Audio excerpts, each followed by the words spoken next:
Welcome back for our second of two presentations on section 1 of chapter 11. We're going to talk now about balancing equations now that we know how to count atoms in a formula involving subscripts and possibly even coefficients in front of it. Recall that matter is neither created nor destroyed in a chemical reaction, and so balanced equations have to reflect that fact. An equation is considered to be balanced if it has the same number of each type of atom on the reactant side and on the product side of the reaction. So we have to take a total count on each side and do a comparison to make sure that we have the same number of each type of atom on both the reactants and the product side. In this reaction, there are two reactants. We're going to determine the number of atoms of each type on that reactant side. So for the CaBr2, there's no coefficient in front of it, so it's understood to be 1. So on this side, with just a coefficient of 1, there's 1 calcium and 2 bromine. Over here, there's a coefficient of 2, and therefore we have 2 silvers, and we have 1 nitrogen times 2 is 2 nitrogens, and we have 3 oxygens times 2, or 6 oxygens.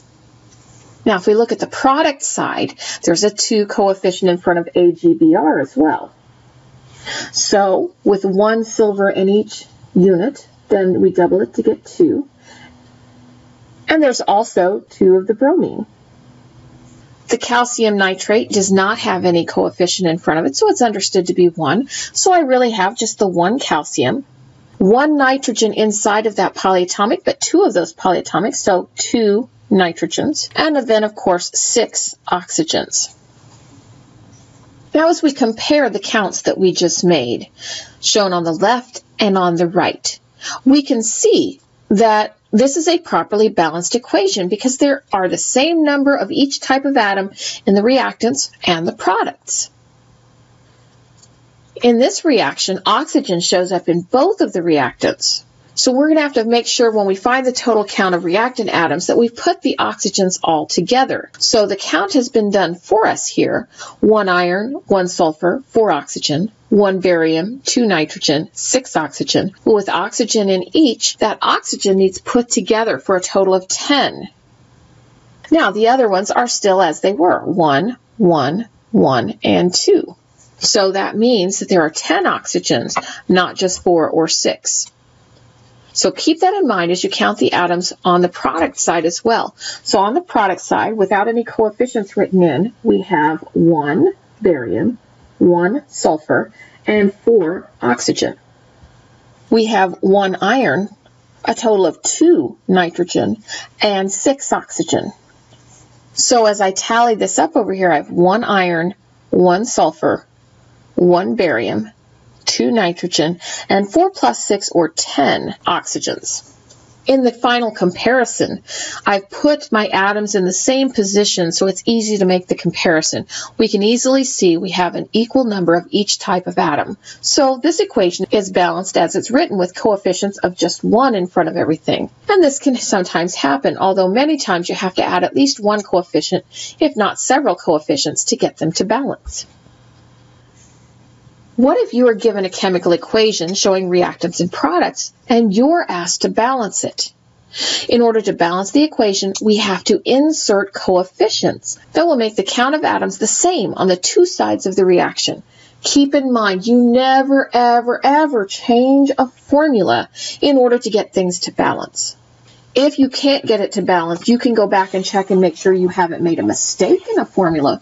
But we don't just change a formula to make it work, because we should make sure we're starting with correct formulas before we ever consider whether it balances or not. So once we're sure we have correct formulas and we go to balance an equation, then don't go back and change your formulas. You just change coefficients. Now, why can't we change formulas? Well, let's say we had a reaction that had water as one of the reactants. And as we were trying to balance, we needed another oxygen in order to make it balanced. If we tried to change that formula, what we'd end up with is H2O2. That would give us another oxygen, but then we wouldn't have water anymore. We'd have hydrogen peroxide, and we know that water was supposed to be part of that reaction, not hydrogen peroxide. So we cannot change that formula just to try and get things to balance. So as we balance equations, we have some basic steps to follow. First, take an atom inventory. Figure out what number of each type of atom you have. Then pick an element to work with and see what coefficient could be inserted in front of a formula in order to make that element have the same number of atoms on both sides. Redo your inventory to see how the atoms of reactants and products compare now. Keep in mind, as you change a coefficient, it frequently changes the count on more than one type of atom. You just keep doing this process until you find that it's balanced and you have the same number of each type of atom on both sides. Always make sure when you're done that the final coefficient ratio is simplified. So here we're going to have a reaction between bromine, sodium iodide, sodium bromide, and iodine. Bromine and iodine are both diatomic elements, so that's why they're written as Br2 and I2. They're represented pictorially here to help you to understand what's going on. Now, as we count on the reactant side, we have 2 bromines, we have 1 sodium, and 1 iodine. And when we count on the product side, we have 1 bromine, 1 sodium, and 2 iodines. Now, as we compare these, we can see that those are not the same. So there are different amounts of bromine and iodine atoms on each of these sides. So let's say we choose bromine to try and balance. We need to get 2 bromine atoms on the product side. So we can't change the formula, but we can put a coefficient in front of formulas. So if we're trying to change the number of bromine, NaBr is the substance that contains bromine on the product side. So if I want to get 2 bromines over there, I need 2 of the NaBr. When I change that to 2, this is what I now have. And we need to check and see how this affects the count. When it's written like this, we still have 2 bromines, 1 sodium, and 1 iodine on the reactant side because we didn't make changes there. But on the product side, we now have 2 bromines, 2 sodiums, and 2 iodines. So we've gotten our bromines to match, but our sodium and our iodine atoms are not matching. So our sodium atoms don't match any longer, even though they used to. So how can we get them to be the same? Well, if you said add a coefficient, then you're right. We're going to put a coefficient in front of the compound containing sodium on the reactant side now, because we have 2 sodiums on the right, we need 2 sodiums on the left. Putting a 2 in front of NaI, this is what we now have, which gives us 2 bromines and 2 sodiums and 2 iodines. And on the product side, we once again have 2 bromines, 2 sodiums, and 2 iodines. That is a 2, really it is. Okay, so at this point we can see that our counts do match, that we have equal amounts on each side, so we know we have the correct coefficients, except we should always double check and make sure that it's in a simplified ratio. So now that we know that they're the same, we check our ratio, and that's a 1 to 2 to 2 to 1 ratio. The greatest common factor of all these numbers is 1. So the ratio is in simplified form, and we know we have the best coefficients that we can use.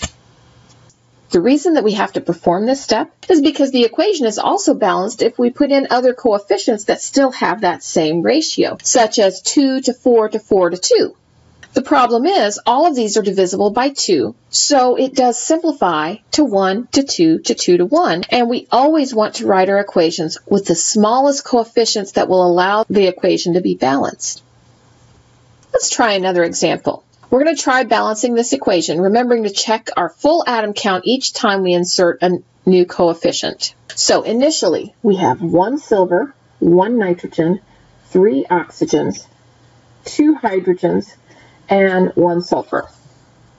On the product side, we have 2 silvers, 1 nitrogen, 3 oxygens, 1 hydrogen, and 1 sulfur. As I compare, I can see that the oxygens are balanced, and so are the sulfur and the nitrogen, but hey, silver is not. So let's say we pick silver. If I've got 2 on the product, I want 2 on the reactant side, so I change my coefficient. I change it from a 1 to a 2 coefficient. When I do that, that changes. The silver count is now 2. And the nitrogen count is now 2 as well. And our oxygen count has changed to 6. Okay, so we got silvers to match, but now our nitrogen and oxygen no longer matches. Okay, so let's say we try and get the nitrogens to match. So I have 2 on the left now, so I have to get 2 on the right. Well, HNO3 contains the nitrogen, so I need to change its coefficient. It currently has 1 atom. If I put a coefficient of 2 in front of it, that will give me 2 nitrogens so that those will match. But remember that 2 in front of HNO3 also changed the amounts of hydrogen and oxygen. So my hydrogen is now 2 and my oxygen is now 6. So we have 2, 2, 6, 2, and 1 on both sides. So it looks like we now have it balanced. So our ratio is 2 to 1 to 1 to 2. And that's a simplified ratio. So we have the correctly balanced equation. Now, if we do an initial inventory for this equation, we see that we have 1 aluminum and 2 chlorines on the left and 1 aluminum and 3 chlorines on the right. If we want our coefficients to be whole numbers, how do we get the numbers of chlorine atoms to match? Because I can't make 2 become 3, and I can't make 3 become 2, not using whole numbers. So basically, we need a number that is a multiple of both 2 and 3. The least common multiple of those two numbers is 6. So the way that we get 6 chlorine atoms on each side is, let's see, on the left side, I need to multiply by 3 to get 6. And on the right side, I need to multiply by 2 to get 6. So when I redo my atom inventory, I see that I have 1 aluminum and 6 chlorines, and I have 2 aluminums and 6 chlorines. Somehow my aluminums no longer match because, I changed that coefficient, which changed the aluminum.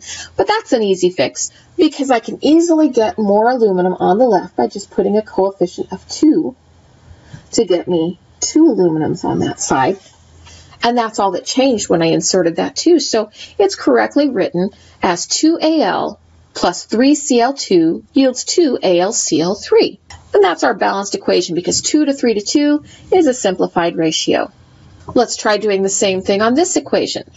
Make sure you check your full atom count each time you insert a new coefficient. So we currently have 1 iron, 2 oxygen, 2 irons, and 3 oxygens. Once again, we have that 2 to 3 ratio between oxygens. So if we want to get those to be the same, let's go for 6 again. So I can easily get that here using coefficients of 3 on the left and 2 on the right. This makes my left side now read 1 iron and 6 oxygen, and the right side read 4 irons and 6 oxygen. So I still need to get those irons to balance. But to get 4 on the left is an easy matter because iron's all by itself. Just put in a coefficient of 4. And now I have 4 irons. So my atom counts are now matching. And so 4, 3, 2, that's a simplified ratio, and that's my balanced equation.